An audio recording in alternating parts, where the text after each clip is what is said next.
They laughed when I got the barn. My stepmother actually laughed out loud in the lawyer's office. Vanessa, my stepsister, whispered something to her, and they both smiled like I'd just been handed a bag of trash. You got a barn? That's it? I didn't say anything. I just took the deed and left. 3 weeks later, a man in a gray suit sat at my kitchen table. He slid a letter across to me. The number at the bottom had 7 digits before the decimal. $9.2 million. For the useless old barn and the 12 acres under it. I hadn't even called them yet when my stepmother showed up at my door. We need to talk about splitting that money. Family is family, right? Funny how useless became ours real fast. Wasn't it? Drop your country and what time it is for you right now. And if you've ever been underestimated, hit like. You'll see why that matters. Let me take you back 3 months. To the day that changed everything. My dad remarried when I was 12. Linda, my stepmother, came with a daughter my age, Vanessa. From the start, it was clear who mattered. Vanessa got the big bedroom. I got the basement. Vanessa got piano lessons and cheer camp. I got a list of chores, but I didn't mind. Because Dad and I had the barn. Every Saturday, we'd drive out to the property. He taught me how to fix fences, how to read a land survey, how to use a level and a post hole digger. He made me keep a binder. Every receipt, every property tax bill, every inspection report. Paper beats memory, he'd say. Always. I thought it was boring. Turns out it was training. When Dad got sick, everything changed. Linda said he needed rest. Vanessa said too many visitors would stress him out. Somehow I was always the visitor they meant. I saw him twice in the hospital.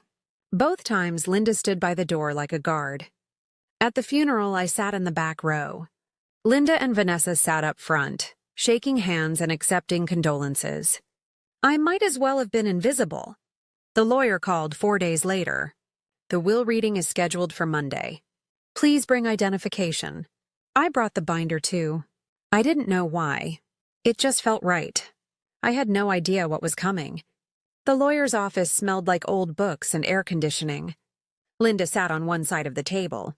Vanessa next to her. Me on the other side, alone. The lawyer read in a monotone.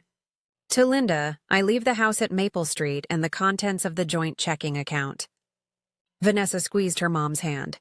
To Vanessa, I leave the car and the savings bonds in her name. Linda nodded like she'd expected it.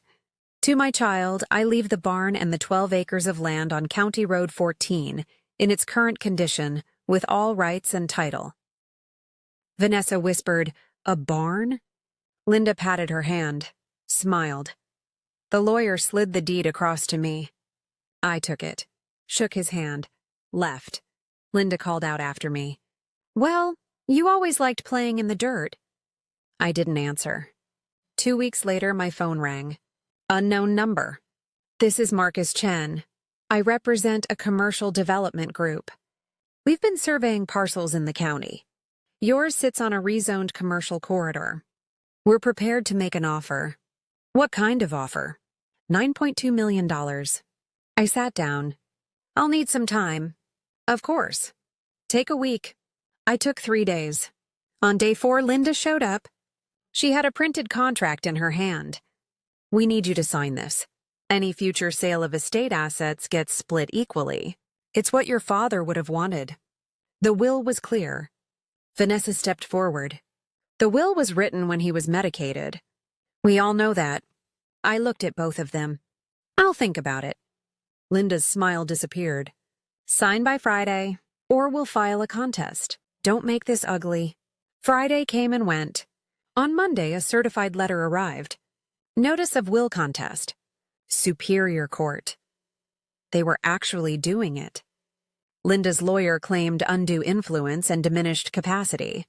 Said I'd isolated my father and manipulated him while he was dying. The developers team called that afternoon. We're pausing due diligence. We need clear title before we move forward. The deal was on hold. In a town this small, word spreads fast. My neighbor asked me at the grocery store if it was true. If I'd really tricked my dying father. I didn't answer. I just left my cart and walked out. For 3 days, I sat in the barn, alone. I couldn't afford a long court fight. My savings were thin. Linda had resources. A lawyer on retainer. Time. I thought about walking away. Letting them have it. Letting them win. Then I saw it. A sealed envelope in the binder. Tucked into the back pocket. It was labeled in Dad's handwriting. Read this first. I'd never opened it. Never even noticed it. I tore it open. And everything changed. Inside was a letter. 2 pages. Dated 2 weeks before Dad died. Notarized. It was in his handwriting. Steady, clear. If you're reading this, they've probably already come for you. I felt my throat tighten. The land isn't useless. It never was. But neither are you. I left it to you because you're the only one who valued the work, not the money. And because I knew they'd need the money more than they needed you. Attached to the letter was a memo. Professional letterhead, a commercial real estate appraiser. Estimated value $8 to $12 million. The memo was dated 8 months before Dad died. Before he got sick, he knew. He knew exactly what that land was worth. And he knew what would happen after he was gone. The last line of his letter hit me like a hammer. I've documented everything. Trust the process. And call Gerald. Gerald. Not the lawyer Linda had used for the reading. Gerald was Dad's estate attorney. The one who'd drafted the will in the first place. I called him that night. What he told me made my blood run cold. And my resolve turned to steel. Linda's legal team moved fast. They filed a lis pendens, a cloud on the property title. It meant I couldn't sell until the case was resolved. The developer's team went silent. Then Vanessa went public. She posted a photo of Dad on Instagram. The caption read, "Justice for those who can't speak anymore," with a broken heart emoji and the hashtag #FamilyFirst. It got shared, a lot. 2 days later, the local news picked it up. The chyron on the screen read, "Family dispute over estate raises questions of elder abuse." I didn't watch past the headline. My phone buzzed nonstop. Messages from people I hadn't spoken to in years. Most of them weren't kind. Gerald called. "They're playing dirty.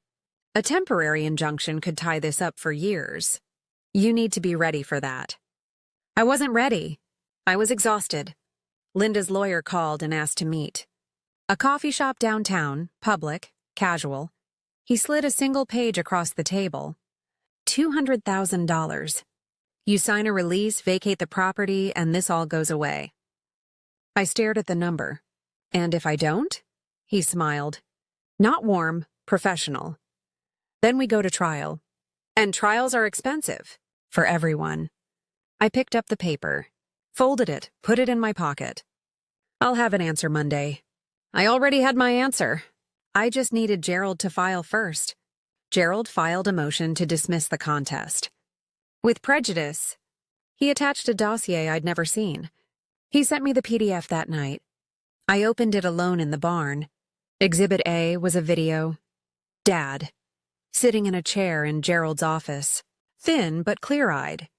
2 neighbors sat behind him. A paralegal and his doctor. The date stamp showed 4 days before he signed the will. He looked straight into the camera. "My name is Richard Hayes. I'm of sound mind. I'm making this statement of my own free will, with witnesses present because I know what's coming." He took a breath. "I'm leaving the barn and the land to my child. Not because I love them more, but because they earned it. They were there when it mattered. They worked beside me.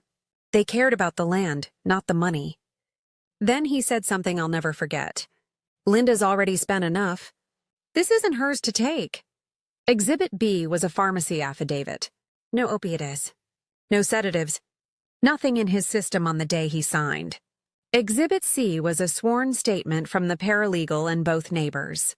All of them confirmed the same thing. He was lucid. He was uncoerced. And he knew exactly what he was doing.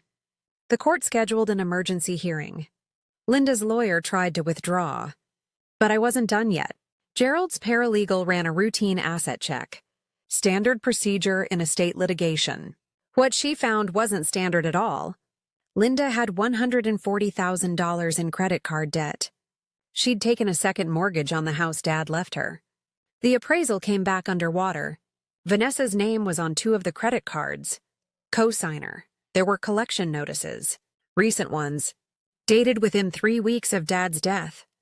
They didn't fight for the barn because they loved him. They fought because they were drowning. The Family First social media campaign wasn't about justice. It was a shakedown, and I was the only thing standing between them and $9 million in cash. Gerald's voice was dry when he called. Motive is a beautiful thing in front of a judge, especially when it's this clear. I asked him what happened next. We file a counterclaim. Frivolous litigation, abuse of process, and depending on what they said online, defamation. Will it work? It already has. Their lawyer just asked for a settlement conference. I took a breath. No settlement. I want the hearing. You're sure? I'm sure. Now I understood what Dad meant. The process wasn't just about the land. It was about the truth. And I knew exactly what to do. I signed the retainer for the counterclaim that afternoon. Gerald's eyes had a gleam I hadn't seen before. This is going to be clean. And it's going to be fast. I sent an email to the developer's acquisition lead. Subject line, title cleared, offer still open? I kept it short. Attached Gerald's legal opinion confirming that the contest was meritless and that clear title would be established within 2 weeks. I offered to indemnify them against any residual claim. The reply came in 2 hours. Let's close next week. I didn't post anything online. I didn't gloat. I didn't tell anyone except Gerald. I just moved in silence and let the paperwork do the talking. The hearing was set for Friday morning. I spent Thursday night printing exhibit binders. 3 copies. 1 for the court, 1 for opposing counsel, 1 for me. Gerald walked me through the timeline one last time. Let me do the talking. You just sit there and stay calm. The evidence speaks for itself. I pressed my suit, set 2 alarms, and I thought about what Dad had said in that video. They were there when it mattered. I didn't need revenge. I needed resolution. But I also needed them to hear it from a judge. Friday morning, I walked into that courtroom with 3 binders and 0 doubt. The courtroom was smaller than I expected. Gerald and I sat at the plaintiff's table. Linda, Vanessa, and their attorney sat across the aisle. Linda wouldn't look at me. Vanessa stared at her phone. The judge entered. We stood. Be seated. Let's get started. Opposing counsel went first. He argued undue influence, isolation, medication, suspicious timing of the deed transfer. He spoke for 12 minutes. The judge's face didn't change. Then it was Gerald's turn. Your Honor, I'll be brief. I'd like to introduce Exhibit A. He pressed play. Dad's face filled the monitor. My name is Richard Hayes. I'm of sound mind. The room went completely silent. Linda's face went pale. Vanessa put her phone down. Dad's voice was steady, strong. I'm leaving the barn and the land to my child because they earned it. They were there when it mattered. When the video ended, Gerald didn't pause. Exhibit B pharmacy records. No opiates, no sedatives in decedent's system on the date of signing. He placed the document on the clerk's desk. Exhibit C affidavits from 2 neighbors, a paralegal, and the attending physician. All confirm cognitive clarity and absence of coercion. He turned back to the judge. Exhibit D, filed under seal. Financial records demonstrating motive for this contest. Over $140,000 in unsecured debt. Multiple collection actions.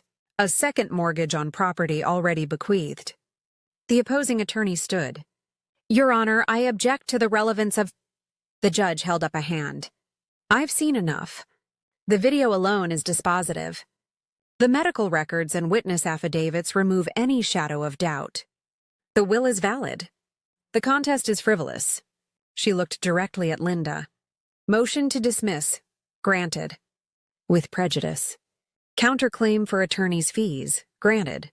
And given the public statements made during this proceeding, I'm issuing a temporary restraining order barring further contact or defamatory publication. The gavel came down. Linda's attorney leaned over and whispered something to her. She stood, didn't look back, and walked out. Vanessa followed. I sat there for a moment, not feeling victorious, just tired, but also free. The developer closed escrow 3 weeks later. I sat in the title company's office and signed my name 47 times. When the wire transfer hit my account, I stared at the number for a long time. $8.9 million. After fees, after taxes. I paid Gerald in full the same day, and I sent his paralegal a separate check with a note that just said, "Thank you." Linda and Vanessa kept the house. They kept the car. I didn't touch any of it. That was never what this was about. I donated $100,000 to a rural land trust. They put Dad's name on a plaque at the new trailhead. I used another $200,000 to fund a carpentry scholarship for kids aging out of foster care, kids without parents, to teach them how to use a level or read a survey map. The rest went into investments. A trust for my own kids someday, maybe theirs. I'm not rich in the way people think. I'm just secure. Finally. Vanessa sent me a text 2 months later. It was short. "I'm sorry. I read it 3 times. I didn't reply. But I didn't block her either. Boundaries aren't walls. They're doors you get to control. I learned that from Dad, too. Linda never reached out. I heard through a mutual acquaintance that she sold the house, paid off the debts, moved 2 counties over. I hope she's okay. I really do. Not because I forgive everything, but because I don't need to carry it anymore. The barn's gone now. Turned into a mixed-use development. Retail on the ground floor. Apartments above. I drove by once. It looks nothing like I remember. But that's okay. Some things aren't meant to stay the same. The best revenge isn't destruction. It's becoming exactly who they said you couldn't be. So here's my question for you. Have you ever been underestimated because of what you inherited or didn't? Have you ever been the one they laughed at only to prove them all wrong? Tell me your story in the comments. I read every single one. And if this reminded you to keep your receipts, to document everything, to trust the process, to remember that paper beats memory, then hit subscribe. The algorithm loves you, and so do I. Oh, and one last thing. This story is a fictionalized dramatization for entertainment purposes. It's not legal advice. It's not financial advice. But it is true in the ways that matter. Thanks for watching.